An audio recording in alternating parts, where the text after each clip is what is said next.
తెలంగాణలో ఇప్పుడు ఈ ప్రొటెస్ట్ అనేది అంటే ఏదైతే కాళేశ్వరం కమిషన్ అనేది పెట్టారో, సో కాళేశ్వరం కమిషన్ కి ఇలాంటి ప్రొటెస్ట్లు చేస్తే ఏమైనా ఉపయోగం ఉంటుందా? దీంతో విచారణ అనేది ఏ విధంగా సాగుతుందంట? ఇది కాళేశ్వరం విచారణకు లేదు, ఇది సీఎం గారు కక్షపూరితమైన పెట్టిన కేసు. ఇది కుట్రపూరితమైన కేసు. ఎందుకంటే కాంగ్రెస్ ప్రభుత్వం ఆల్రెడీ ప్రజల్లో కోల్పోయింది. ఇలా 6 గ్యారంటీలు ఎక్కడ అడుగుతారు ప్రజలు అని చెప్పి డైవర్ట్ పాలసీ కోసం ఈ యొక్క మీడియాను డైవర్ట్ చేయడానికి, ప్రజలను డైవర్ట్ చేయడానికి పెట్టిన కమిషన్ ఇది. ఇది కాళేశ్వరం ప్రాజెక్టు మీద కాదు, ఇది కాళేశ్వరం ప్రాజెక్టు మీద చేసింది కాదు. రేవంత్ రెడ్డి ఫెయిల్యూర్ గవర్నమెంట్, తెలంగాణ ప్రభుత్వం ఫెయిల్యూర్ అయింది కాబట్టి ఫెయిల్యూర్ గవర్నమెంట్ ప్రజలలో పోతే ఇలా ప్రజల్లో వాళ్ళని ఉనికి లేదు కాబట్టి ఉనికి కాపాడుకోవడానికే ఈ యొక్క కాళేశ్వరం కమిషన్ అని చెప్పి మన యొక్క ఫోన్ ట్యాపింగ్ ఏ కేసు నిలబడదమ్మా, ఏ కేసు నిలబడదు.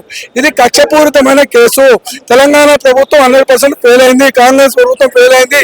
గత 10 సంవత్సరాలలో కేసీఆర్కి ఎంత ఆధారం ఉంది, 18 నెలల్లో రేవంత్ రెడ్డి ప్రభుత్వం అట్టర్ ఫ్లాప్ అయింది.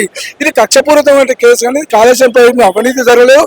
ఇలా కాళేశ్వరం ప్రాజెక్టు కాబట్టి తెలంగాణలో 33 జిల్లాలలో సస్యశ్యామల పంటలు పండినాయి.